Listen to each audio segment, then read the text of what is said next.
सातारा जिल्ह्यामध्ये पावसाचं प्रमाण फार मोठ्या प्रमाणामध्ये वाढलेलं आहे. शासनाकडून 2 दिवसाचा ऑरेंज अलर्ट आपल्या जिल्ह्यासाठी निर्गमित करण्यात आलेला आहे.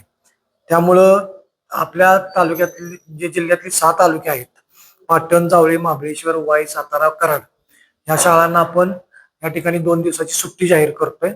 विद्यार्थ्यांच्या सुरक्षितेच्या दृष्टिकोनातून हा आपण निर्णय माननीय मुख्य कार्यकारी अधिकारी अश्विनी नागराजन यांच्या सूचनेनुसार करण्यात आलेला आहे. जे इतर तालुके आपल्यामध्ये आहेत पूर्वेकडचे जे कोरेगाव आहे, खटाव, खंडाळा, मान आणि फलटण या तालुक्यामध्ये थोडं पावसाचं प्रमाण कमी आहे. मात्र त्या ठिकाणी जर पावसाचं प्रमाण मोठ्या प्रमाणामध्ये जर वाढलं तर त्या ठिकाणच्या विद्यार्थ्यांच्या सुरक्षिततेच्या दृष्टिकोनातून सुट्टी घेण्याचे सर्व अधिकारी माननीय गट विकास अधिकारी यांना देण्यात आलेले आहेत. किती शाळांना आता शाळा बंद करण्यात आल्या? 1282 1282 शाळांना आपण या ठिकाणी उद्या 2 दिवसाची सुट्टी देतोय.